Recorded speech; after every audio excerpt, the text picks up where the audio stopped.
All right. Good afternoon to those of you that are joining us from the East Coast and Central time zones, and good morning to those of you that are on the Mountain and Pacific time zones. My name is Robert Blaine. I am the Senior Executive and Director for the National League of Cities Center for Leadership, Education, Advancement, and Development. And welcome to today's virtual event, co-hosted by the Children and Nature Network and the National League of Cities. Today's conversation is an in-depth conversation on key takeaways and implications of the report, How Green Schoolyards Create Economic Value. First, I'd like to welcome our panelists. Today, I'm joined by Rob Grunewald, economics and public policy consultant and author of How Green Schoolyards Create Economic Value, and also Priya Cook, who is the director of the Green Schoolyards and Communities at the Children and Nature Network, and also Jordan Twardy, who is economic development director for the City of Dearborn, Michigan. Today's conversation will primarily feature the report, How Green Schoolyards Create Economic Value by author Rob Grunewald, with additional insights and perspective from Jordan Twardy from the City of Dearborn and Priya Cook from the Children and Nature Network. Today's conversation will feature the report, as I said before, and we'll have additional insights and perspectives from Jordan Twardy and Priya Cook. We are very excited about this webinar today. The National League of Cities and the Children and Nature Network have a long-standing partnership, and we have supported more than 70 cities with strategies such as Green Schoolyards. Our agenda today will include, Priya is going to give us the context and framing for Green Schoolyards. Rob Grunewald will present an overview and highlights of the report, how Green Schoolyards Create Economic Value. And Jordan Twardy will share his perspective from a city leader on why the City of Dearborn has made an investment in Green Schoolyards. Next, I will pass the spotlight to introduce Priya Cook, who is the Director for Green Schoolyards and Communities at the Children and Nature Network. Priya? Thank you, Robert. Hi, everyone. I'm Priya Cook. As Robert introduced, I'm at the Children and Nature Network and joining you from Washington, D.C. It's a delight to be here and in a continued body of work with the National League of Cities that we've been collaborating on for about a decade. As many of you here today know, nature has the ability to improve kids' learning, mental health, physical health, and social connection. And unfortunately, the landscapes where kids spend the most of their time outside of home at school are typically a sea of asphalt. So there's really tremendous potential to rethink the 2 million acres of public land that's sitting right under our noses and where kids spend a lot of their time every day. The Children and Nature Network is one among many organizations in the field supporting communities in doing that work. And so if I can ask my colleagues to advance to the next slide, I'll just share how the Children and Nature Network defines Green Schoolyards, which is as a nature-filled and multifunctional school ground that is designed for and by students, teachers, parents, and community members. And that space offers the opportunity to play, learn, explore, and grow. Ideally, outside of school time, they are open for community use, and essentially they serve as parks for the neighborhoods and the communities in which they exist. And that allows improvements in health for more than just the students and the educators themselves, but for entire communities. The spaces can include all types of natural features, including outdoor classrooms, native and pollinator gardens, edible gardens. The spaces can capture stormwater and flooding, which has obviously been a major focus these last few days. They can include things like traditional play equipment, trails, trees, the list could go on. There are also many partners in a community that come together to make a Green Schoolyards program sustainable and equitable. And that is why we're really delighted to see the broad array of leaders who are joining us today on this webinar. diverse finance, public health, environmental, and academic partners come to the table because they find ways to achieve their individual missions with multiplied impact when they do it together and on school grounds. To take us into a little bit more detail about that impact, it's my pleasure to introduce Rob Grunewald. Rob is an independent economics and public policy consultant. He previously held economist and analyst positions at the Federal Reserve Bank of Minneapolis from 1993 to 2022. He's authored over 200 articles and reports on topics that range from regional economic conditions and banking to education and early childhood research and policy. Welcome, Rob.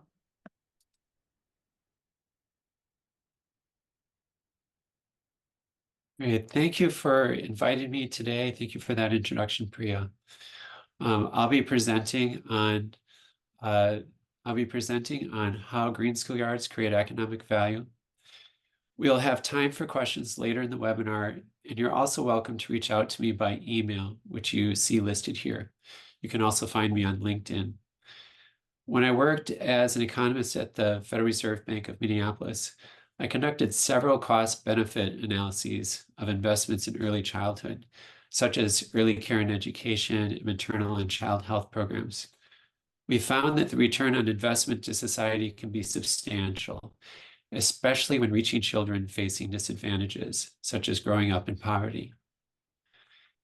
In this analysis, I apply cost-benefit tools to investments in green schoolyards, which, as Priya described, is converting schoolyards with paved surfaces to nature-filled play areas with trees, vegetation, stormwater capture, and often gardens.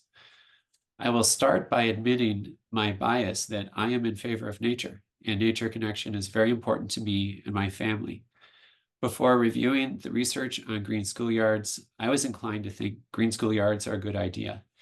In fact, one elementary school I attended as a child was almost all paved. So now I can imagine how my recess time could have been more enjoyable and more restorative in the company of trees and vegetation. So setting my bias aside, I focused my review on research studies that help establish a causal connection between green schoolyards and their effects on children, the environment, and communities. I found that green schoolyards create economic value by boosting children's learning, enhancing environmental sustainability, and supporting community development and health. We will look at these relationships in more detail. Before I do, I want to note that we don't expect green schoolyards to completely solve all issues in these areas. Each of these areas have complex issues, but making inroads on even just a few can produce large benefits to society, since green schoolyards don't depend on gains in just one domain to achieve robust value. In terms of key takeaways, research and cost-benefit analysis provide a solid circumstantial case that the value of green schoolyard conversions is larger than costs. Schoolyard conversions also have implications for equity, as paved schoolyards are more concentrated in low-income and racially and ethnically diverse urban neighborhoods. Based on the evidence, green schoolyards are a strategy that can help close gaps in education attainment, health outcomes, and community investment often found between low-income communities and more affluent ones. A key finding is that many of the benefits accrue not only to the children who attend schools with green schoolyards, but to all of society. Economics show that private markets left on their own underinvest in goods and services that have broad benefits. In the case of green schoolyards, benefits extend beyond the school campus into neighborhoods. Therefore, green schoolyard stakeholders are found not only in education, but also environmental sustainability, public health, and community and economic development.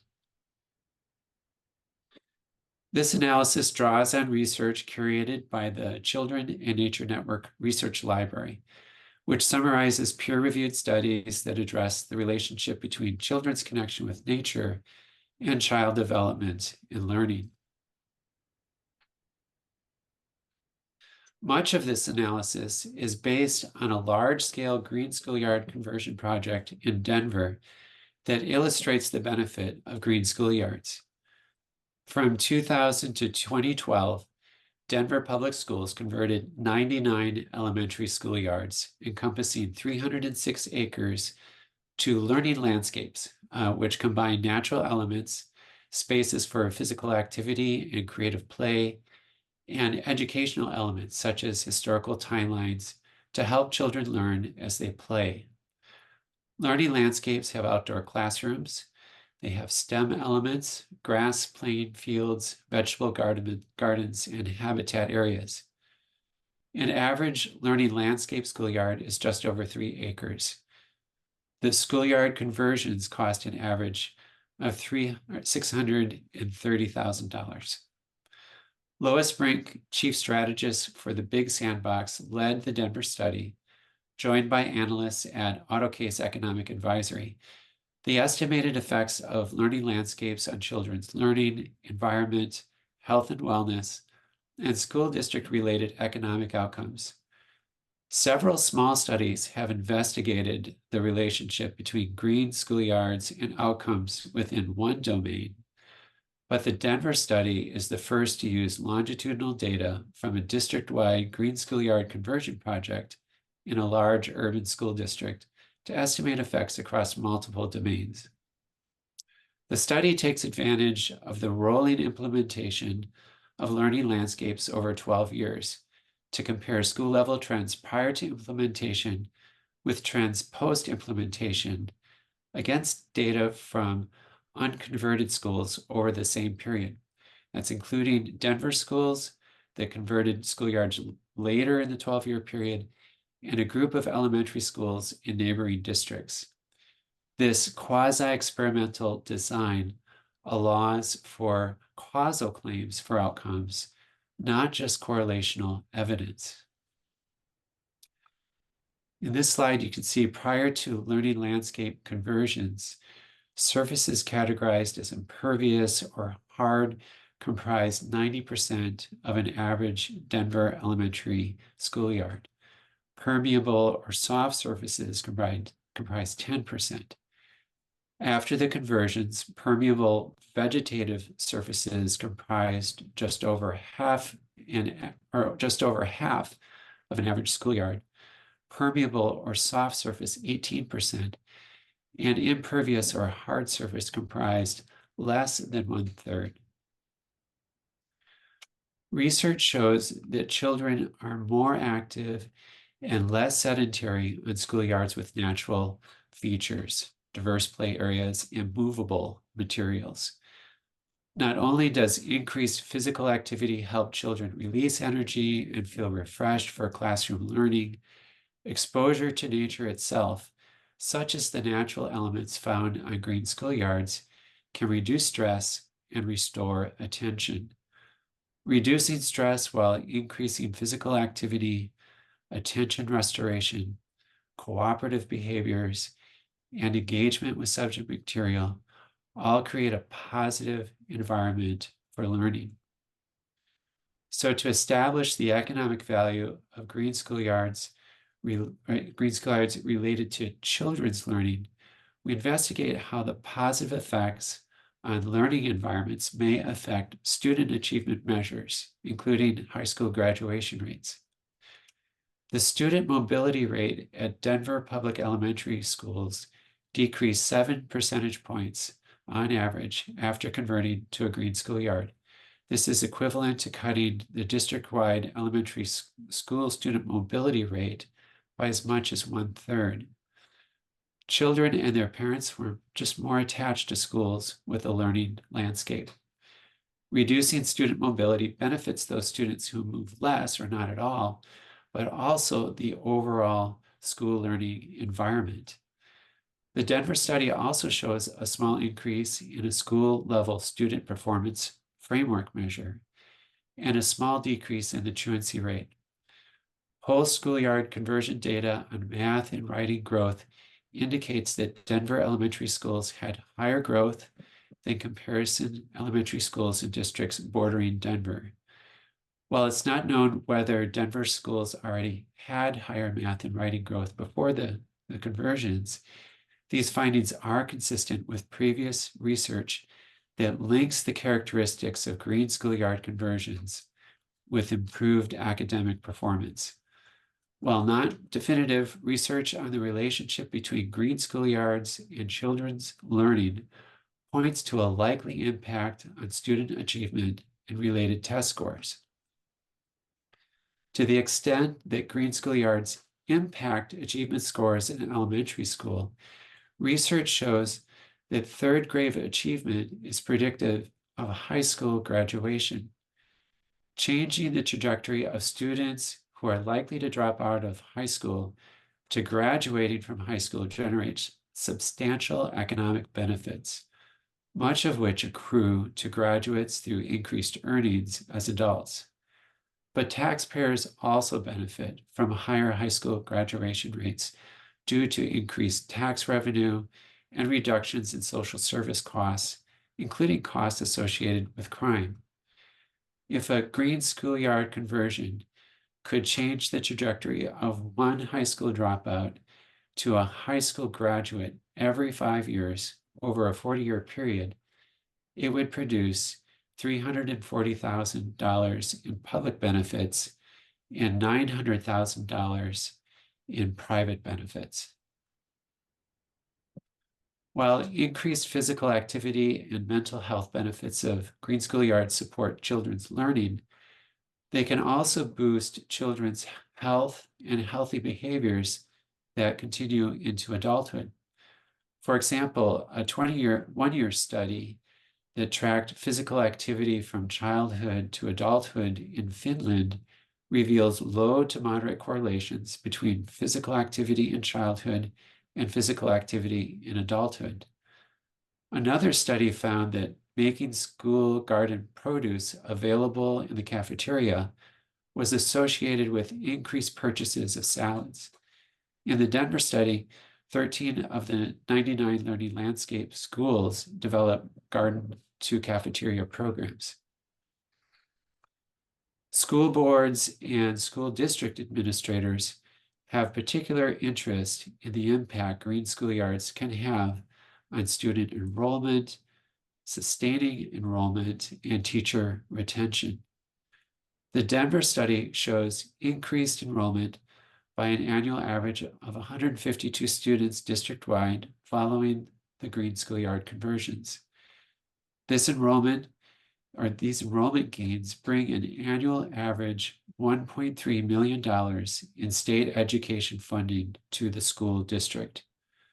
Other research suggests that the presence of green schoolyards is perceived as an improvement in teacher working conditions and could increase teacher retention, particularly when using green schoolyards as outdoor classrooms. Researchers of the Denver study noted that Learning Landscapes was the most visible capital project in the voter-approved bond, which also funded schoolyard conversions as well as backlog of other projects. Next, we turn to how green schoolyard features impact environmental sustainability in ways that adapt to and mitigate climate change and boost community health. The Denver study uses site survey analysis to determine the impact of converting asphalt and other impervious pre-conversion surfaces to trees, vegetation, and other permeable surfaces. These outcomes are therefore considered to be caused by the green schoolyard conversions, not just correlated with them. First, due to increased tree canopy and vegetation, the Denver study estimates an average 15-degree reduction in the average temperature during the summer months. Recently, there has been increased interest in the effects of rising temperatures and urban heat islands on health. Research has demonstrated relationships between extreme heat events and adverse effects on prenatal health. Furthermore, student learning is adversely affected by warmer temperatures when children attend a school without air conditioning. And when children are outside, they are more likely to go under trees for shade during periods of high heat. To estimate the economic impact of a green schoolyard conversion, I used information from a study that estimates the impact of U.S. urban tree canopy on avoiding heat-related deaths and heat and health problems, as well as reducing electricity consumption. The result is about $3,300 over a 40-year period. The Denver study estimates that a green schoolyard conversion resulted in an average of 13 tons of carbon sequestered annually. Trees and other vegetation reduce carbon dioxide through the accumulation of carbon in above and below ground plant biomass and in the soil beneath the vegetation. According to the Environmental Protection Agency, sequestering 13 tons of carbon, which is equivalent to 48 tons of carbon dioxide, is comparable to 10 gasoline-powered vehicles driven for 1 year, or the annual energy use of 6 homes. In monetary terms, the value is almost $27,000 over 40 years. Meanwhile, 4 pounds of air pollutants are removed annually. According to an EPA calculator, removing this amount of air pollutants can reduce respiratory ailments that may include chest pain, coughing, aggravation of asthma, and even premature death, with a value of nearly $68,000 over 40 years. Converting impervious surfaces to permeable surfaces contributes to increased stormwater capture. Reducing rainwater runoff can help prevent water pollution, reduce flooding, and protect drinking water resources. Based on a sample of 3 Denver elementary campuses, the average value of 241,000 gallons in avoided runoff is nearly $50,000 over 40 years. Among likely green schoolyard effects on other aspects of environmental sustainability include pollinator habitats and children's long-term sustainability behaviors. University of Pittsburgh and Penn State University researchers estimate the economic value of insect pollinators at $43 billion in the United States. There is also evidence that plantings in relatively small areas can help support pollinator populations. In addition, research indicates that children's connectiveness to nature has a positive relationship with sustainable behaviors that may continue into adulthood. However, there currently isn't a method to measure the long-term monetary values of these effects. Finally, boosting climate resiliency is a key motivation to implement green schoolyards due to the predicted increases in severe climate-related events, such as flooding and heat waves. The estimates in this report are primarily based on current climate conditions and related costs. To the extent that extreme weather events increase the environmental sustainability estimates, to the extent that extreme weather events increase, the environmental sustainability estimates in this section are likely too low.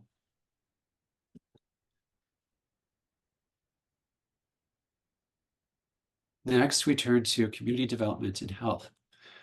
I spent the last 7 years of my career at the Federal Reserve in the Community Development Department, and I can see how green schoolyards as a community asset have several positive effects on neighborhoods, including property values, boosting community cohesion and public safety, when green schoolyards serve as a community park outside of school hours, including weekends and summers.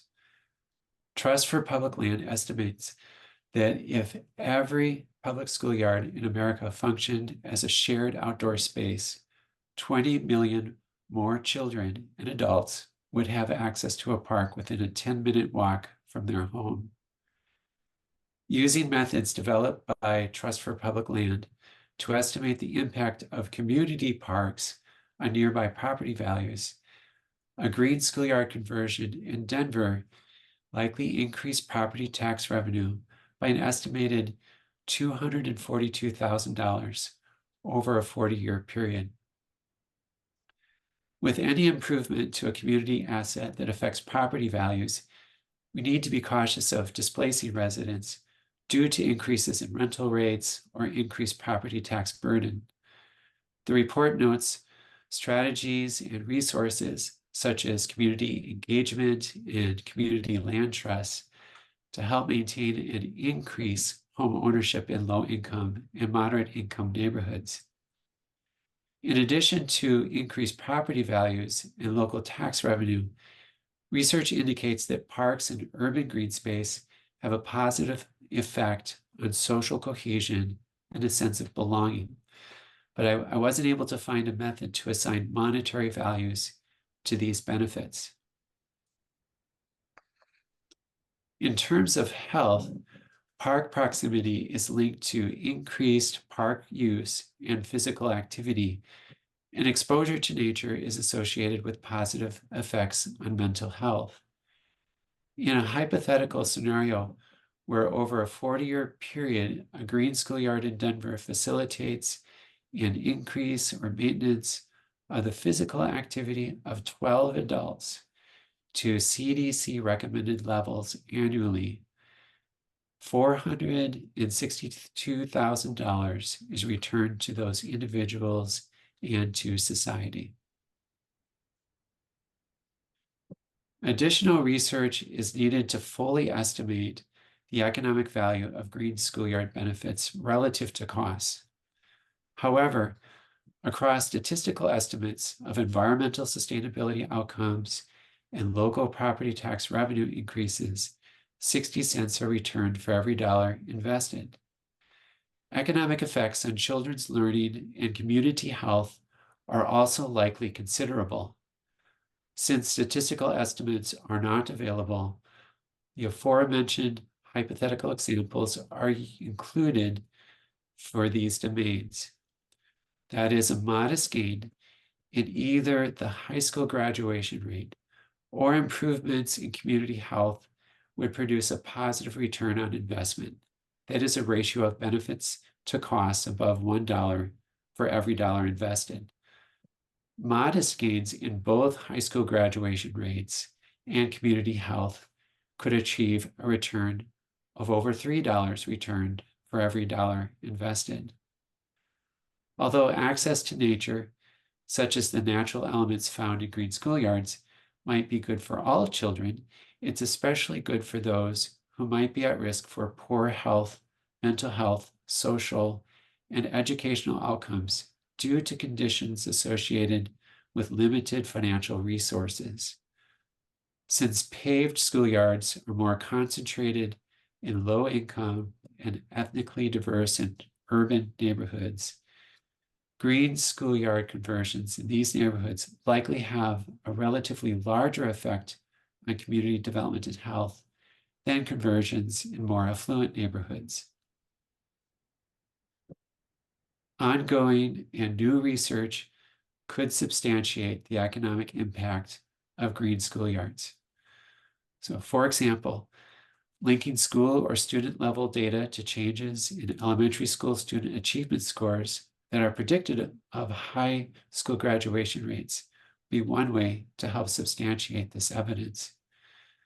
On the community and development and health side, researchers could analyze pre- and post-conversion data on nearby property values, community use of schoolyards, and community health. Furthermore, research could identify advantages of district-wide or otherwise large-scale green schoolyard conversion projects compared with one-off individual school projects. While the report focuses on green schoolyard conversions at elementary schools, there are implications for greening outdoor spaces at early care and education programs, both center and home-based providers, especially relating to effects on child development and the environment. Early care and education providers are certainly smaller than elementary schools, but according to government data, there are nearly 625,000 center and home-based childcare providers and over 16,000 Head Start and Early Head Start centers nationwide. I will also note a few of the limitations related to this analysis. First, while there are advantages to analyzing a comprehensive set of data on green schoolyard conversions in a single school district, we should be cautious generalizing these specific results to other school districts and other green schoolyard projects. Student, climate, and community characteristics, as well as green schoolyard implementation in other districts, will affect the benefits and costs. For example, school districts in rainier climates will likely accrue stronger rainwater capture benefits, while green schoolyards in areas with less access to parks and nature will likely have stronger effects on community health. In addition, other school districts might accentuate some design elements, such as planting more trees or building more rain gardens, which would affect outcomes and costs. Since the benefits of green schoolyards across several different sectors, there is value in developing methods to facilitate cross-sector collaboration and financing. In many cases, the benefits to children's learning and to teachers and staff have justified school district financing to pay for schoolyard conversions. However, since the benefits extend to surrounding communities, strategies that convene stakeholders who represent these broader benefits with school districts could help move green schoolyard projects forward. Potential project partners include school districts, city and county governments, local park and recreation agencies and related nonprofits, neighborhood and affordable housing organizations, community development organizations, community health organizations, and local health systems, and philanthropy. The list is even longer. Meanwhile, potential funding sources include general revenue, bonds, and referendums by school districts, cities, and counties, state and federal government grants, philanthropy, businesses, and banks. The power of leverage across even just a handful of partners can open the possibility and scale of green schoolyard projects. Several sectors benefit from green schoolyards, so the best path to achieving those benefits is by working together. You'll soon hear from Jordan speak about how the City of Dearborn came to make investments in green schoolyards by bringing different partners from different sectors to the table. So thank you again for listening, and I look forward to your questions. And I will now turn the program back to Robert. Thanks so much, Robert. That was a very interesting report, and I'm sure that we're going to have lots and lots of questions. So just as a reminder, use the Q&A feature at the bottom of your screen if you'd like to ask a question. Next, I would like to turn it over to Jordan Twardy, who is the Director of Economic Development for the City of Dearborn. Jordan? Hey, everybody. Good afternoon. It's really an honor and pleasure to be here. My name is Jordan Twardy, Director of Economic Development for the City of Dearborn. A little bit about us, town of about 110,000. We are known, usually the stat that comes up first is we are home to the largest concentration of folks who are of Middle Eastern and North African descent in North America. We are very proud of that. Dearborn's a long storied history in this country and in the state of Michigan. And one of the things that's also long and storied in our community are stormwater issues. We are sort of at the tail end of a major river system in our region and disproportionate impacts to communities of color when it comes to air and water quality. So those are things that have been on our radar as a community for a really long time. And what was really it was awesome listening to Rob's report because public space is often something that is not usually at the top of the list of things to invest in. There's always something broken. There's always a water main, always a road, always a this, always a that. And public space can sometimes be hard to justify as why would we spend and they're expensive to do well. So it's always a challenging conversation. But what's really awesome to see is the conversation around data showing why these things pay off. And the city of Dearborn, green schoolyards was an easy thing for us. One of the things that our mayor really focused on was driving home health and quality of life. He founded a health department in the city of Dearborn. It was the first time we've had a true health department. In Michigan, you have to be a certain size city to even be eligible to make one. We are. We took sort of a health 2.0 approach, which was, we have a strong county and state that does the traditional health department things like vaccines and public information and the like. Ours is really a roll your sleeves up type of think tank that helps power departments like mine, which is, the built environment, land use permits, all that fun stuff, into a situation where you have a driving ethos that organizes everything you do in your investment decisions. We had already been looking at major flooding issues with increased climate issues, with increased devastation of storms. The 100-year storm, we kind of joke around here that it's more of like a 10-year storm. That's an issue for us. And the disproportionate impacts in our south end, particularly, the city of Dearborn is home to Ford Motor Company. Their Rouge factory is not only a major tourist destination in this state, but it's a massive industrial magnet. And so we have a lot of trucking that comes through. We're very close to an international border with Canada in our neighbors in Detroit. We have a lot of trucks that come through. There's a lot of industry, and they tend to be concentrated by our south end because that's where all the major roads are that lead to the freeways, as well as industrial facilities like Ford's Rouge plant and other spin-off development that comes. So dealing with flooding and dealing with air quality has been a huge thing for us. The mayor partnered up, and you see kind of like there's a lot going on in this slide. Definitely not a graphic designer, but one of the first things that we did is we started looking at data, and we started looking at where these impacts were strongest. I mean, we kind of knew anecdotally, but again, when you start talking about making investments, you want to have data. So we brought all the stakeholders together.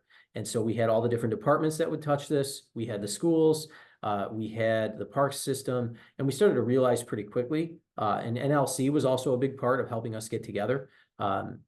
We sort of realized pretty quickly that we're all kind of rowing in the same direction, just in different boats. So we really started focusing on how do we address some of the issues that we've had and do this together. Okay, and so with our approach overall, blending health and economic development, so the policies and the projects that shape the built environment, we infused with this health and all policies approach. And so the big things that we focused on were deindustrialization, creating more green space, doing flooding mitigation, and frankly, recognizing the symbiosis, the mutual sort of impact between these goals and the entities working on them. So we were very fortunate to get a significant amount of money, $27.3 million from the federal government, the CDBG Community Development Block Grant Disaster Recovery Allocation. We are using that for flooding mitigation citywide. And so we have some of your sort of traditional, quote unquote, industrial projects like storm drains and things like that that kind of run through the city. But we were able to take about $300,000 and put it toward this project. And what was really powerful about that is Salina School, which you can see in that bottom left picture there. Community-led visioning was really important to us, and the schools kind of already knew what they wanted to do. They've been talking about this. They've been the champion of it, which was really powerful. The city, we're not developers, we're not parks planners, but we can organize resources, we can build coalitions, we can put these things in place, and then we can help maintain them. The schools came to the table with a vision and the ability to maintain what was put in. So two of the biggest barriers to making stuff like this happen were already solved. We were able to take a funding source that we had, apply it to this project, and then really kind of help the effort go along. And so we're working with the schools right now on, federal money always comes with a little bit of strings. And so there's a learning curve that comes with that. And so we're working with them on that right now. So basically, for us, Green Schools was a no-brainer. It fit part and parcel with our overall vision.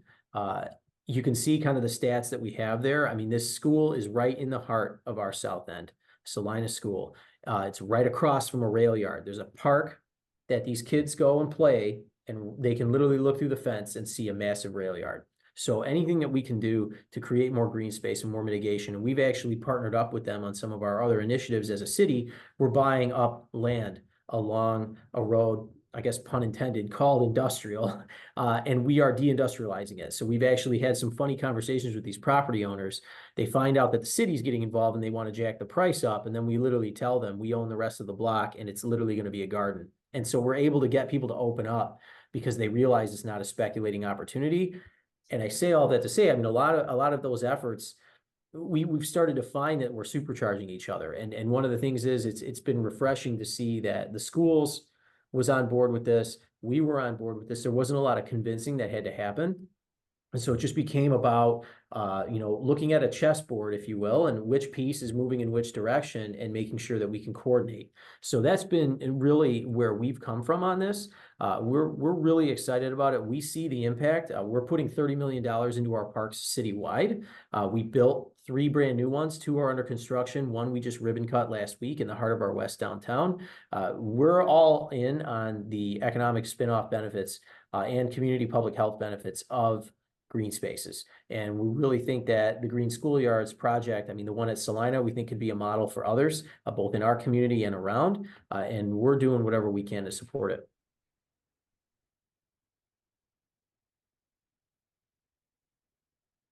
Wonderful. Thank you so much, Jordan.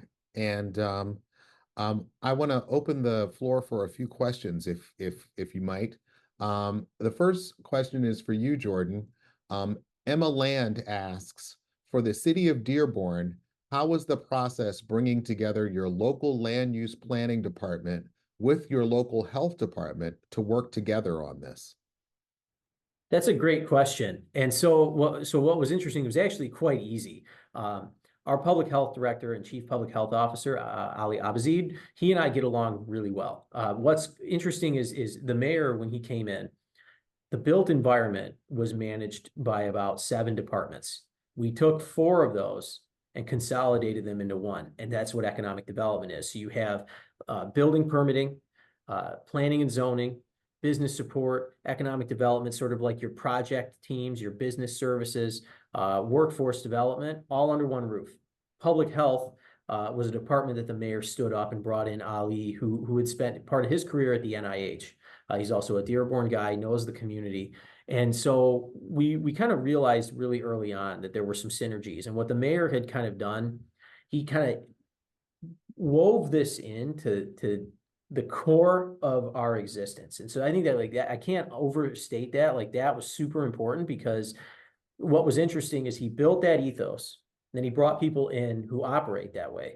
And, so he had the fortune of he came in and he got to rebuild, right? So the director of public health defines the ethos with the mayor.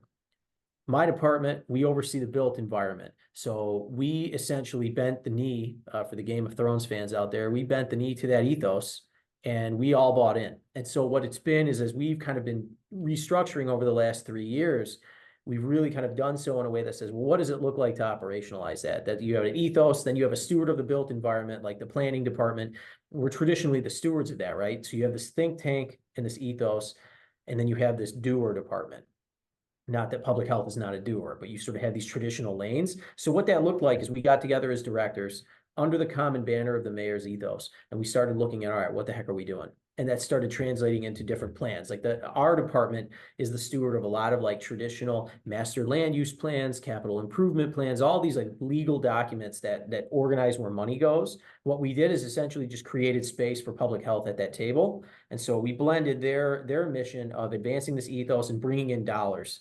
And then we also were able to pair in the dollars that we had. So a lot of it was just literally getting together, sharing notes and saying, all right, you're on the chessboard, you're a knight, I'm a bishop. I can move like this, you can move like that. Let's go take down some pawns. And that was kind of how we did it. And so it's really this project was kind of entirely in our house, but it was informed by their ethos. And so we kind of we just keep each other in the loop. And that's an ongoing process. There's some learning, there's some growing that happens with that. But overall, we started on the same page. And we worked through all right, what are the things that we all need to see to be successful? And we baked that into the process. That's wonderful. I love the Game of Thrones analogies aligned with a whole of government approach. That's really fantastic.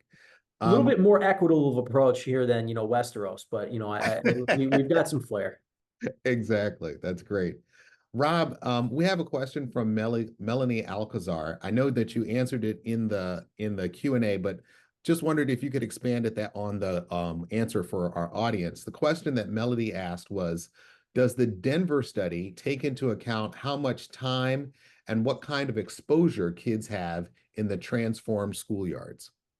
Yeah, so part of the intention of the learning landscapes is to give children outdoor experiences for learning, so that outdoor classroom type experiences can be used by teachers. So it's not just a place for recess and play, but also as an opportunity for learning.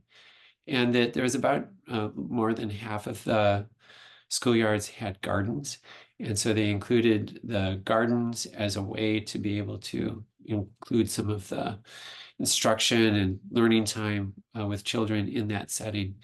So when I dropped in the Q&A, if others look, there's a couple links to studies that have, one was done prior, about 14 years ago, that actually looked at the physical activity of children on the learning landscapes. And then I'll just also note that we have a link to the toolkit. We'll make sure that everyone gets a link to our landing page for all of the research around this report, and the technical appendix that's written by the authors, by Lois Brink and those at AutoCase. You can really see some of the more detail that they list there.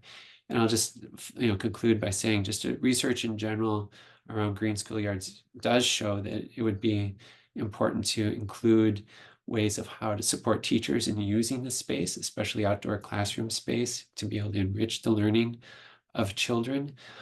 So that'd be potentially another stage of research, is to help establish what the value is, not only in making the conversions, but how the schoolyards are used.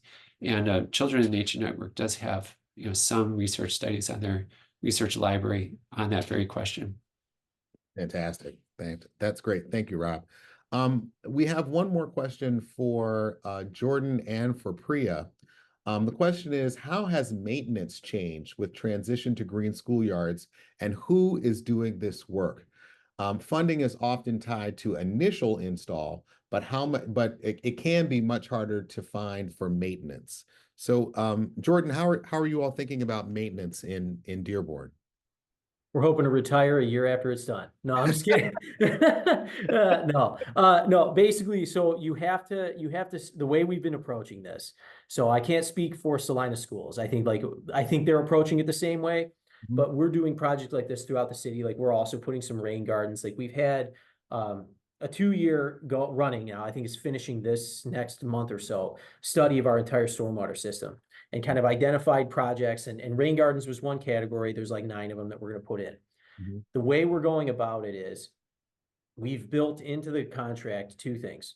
One, the elements that we actually design are chosen with maintenance in mind. 2, education. And so I'll come back to that one in a second. So what we did with maintenance, one of the things we're very grateful to our funding partners there, working with CDBG, is you can't fund long-term maintenance with federal dollars. Right. You can fund implementation. You can fund establishment. So like what it takes to make sure over the first 2 years those plants root, we were able to fund, so that we basically built that in. And we chose plants that required a level of maintenance that our existing crew can handle. And so can you always hit that sweet spot? No. Sometimes that means you're value engineering a little bit, which is unfortunate, but we basically went function versus form, and we tried to get aesthetics where we could. So obviously we're trying to design it as nicely as we can. And we've had some experience with rain gardens in the past where they kind of just get overgrown and unkempt. So the most important thing was we made sure the maintenance happened. And so we had our DPW sign off on the scope. We also have a trusted partner in our region, and I'll give them a shout out, Friends of the Rouge. I think they're one of the most impressive nonprofits I've ever seen in my life. These folks are like superheroes when it comes to this, and they've done rain gardens throughout our region. And what they're actually doing, I mentioned education. We built in master gardener training for our DPW. So senior management and frontline employees are going to get a master gardener certification through this process. So whether we have to hire a contractor after, or whether we do it in-house, we'll know what the heck we have to do. We'll know that, okay, you got to vacuum it out, you got to give it a haircut once a year, whatever it is. We've built that stuff into the scope from the start. And so we don't really move forward without those departments signing off. And if there's, battles in terms of like, well, this department thinks this and that one thinks that, we try to let the data sort that out. And when in doubt, we pitch it to the administration and then they make the call. So a lot of that, we try to just do all of that before, while it's on paper, is the least expensive time to make changes. So that's when we really focused on that. And so actually on our gardens that we're doing, we just awarded the contract to start designing them. So that process is just getting going. And it was just sort of education along the way. So we built it in from the start. So we think we're going to be okay. We've accounted for it in future budgets, and we've designed it in such a way that impact is going to be marginal, but still give you, the rain garden benefit. That's wonderful. I love how this holistic approach of going across departments and then really making sure that it pencils out before you even start a project. That's fantastic. Priya, are you seeing this in other communities? How are they thinking about long-term maintenance of some of these projects? Yeah, we do. And Melody knows this well, as someone who's been a champion for this in her own city. A lot of places, among the more formal types of a partnership that we'll see cities and school districts put in place is to create a shared use or joint use agreement. That Austin has one, Atlanta has been working on one as part of their Green Schoolyard program, and Grand Rapids is another site that has one. They take a lot of different forms, but this is a way where when that schoolyard essentially becomes a park, a community park, it also receives the TLC from the Parks Department and from the city in conjunction with the school district. So, that can help share the burden of maintenance. And I also just wanted to shout out, Jordan covered Dearborn so well, and I wanted to shout out Jill Chokel, who I think is also a participant on this call and has been a local leader on the Salina Green Schoolyard in Dearborn. And,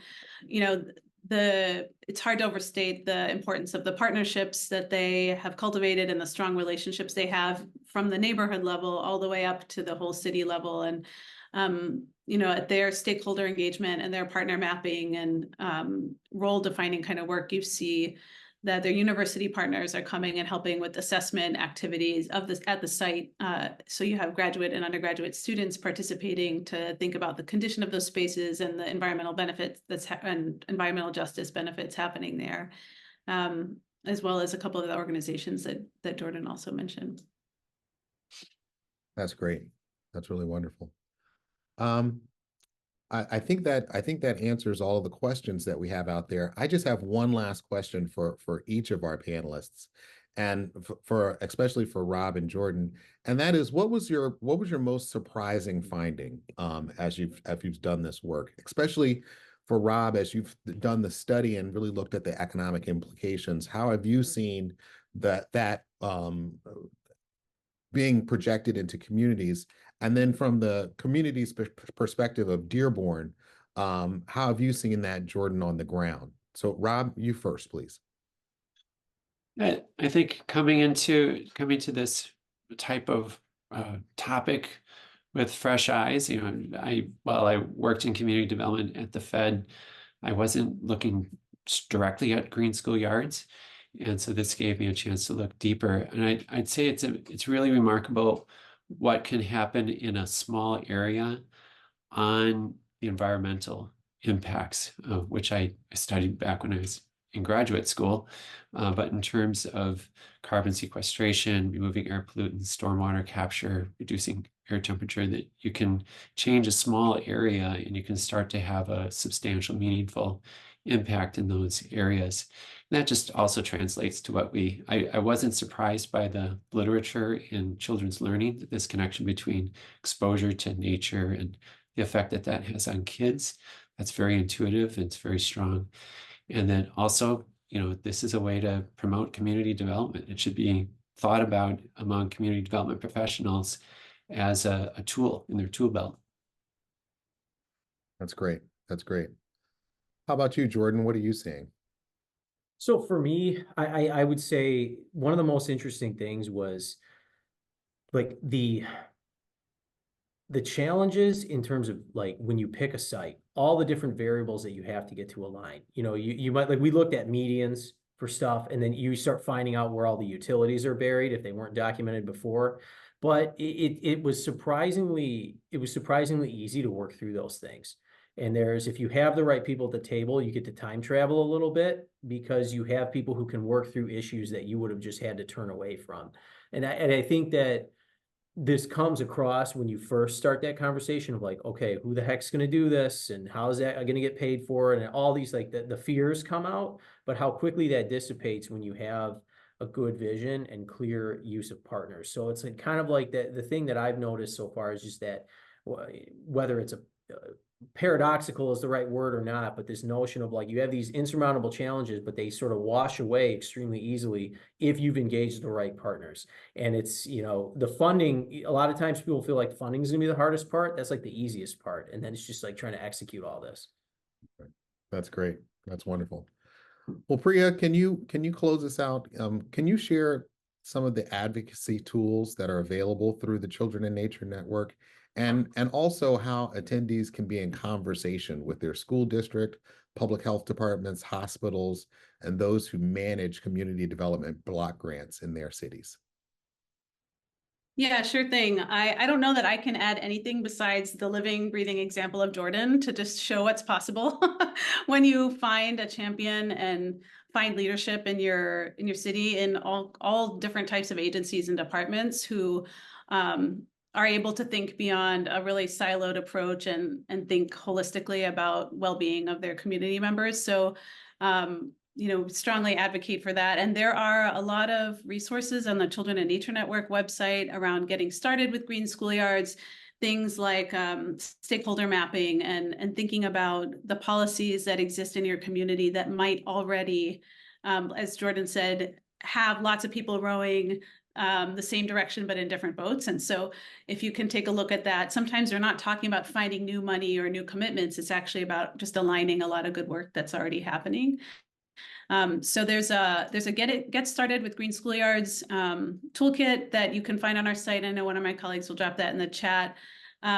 Additionally, there's, you know, a lot of this, I think a lot of folks on this call, it's very likely that you have efforts going on in your communities. There's an amazing field and movement to rethink those spaces. And we're really interested in examples from our communities. So I see this as a two-way dialogue. We want to support you however we can, but also know that one thing we're working on is updating our Green Schoolyards action agenda. When I say our, I mean the field at large. It was created by many, many organizations and champions of green schoolyards to celebrate the growing number of proof points, but also the growing body of research and policies that support this from the school district and city level all the way up to state and federal. And you know, we're looking forward to you know, celebrating the progress made and charting out next steps so that this can be the reality in every public school ground. And finally, I think I shared it earlier actually in the chat, but maybe it's worth a reshare if someone can grab the link. We have an incredible research library on the Children in Nature Network website. It's very searchable by age, by type of you know, setting or nature intervention and the type of benefit. And that's a really great resource for those of you who are working to start conversations. There's infographics that summarize the benefits of green schoolyards on children. And if all else fails, you know, I'm very, very happy to speak directly with anyone who might like to talk about their community. And I can drop my information in the chat as well, and would be happy to learn about what progress or challenges you might be facing in your community. Thank you, Priya. Thank you to all of our panelists today, Rob Grunewald, Jordan Twardy, and Priya Cook. And I hope that you will join us for future webinars. Thank you so much for your attention today, and we look forward to seeing you in the future. Bye now.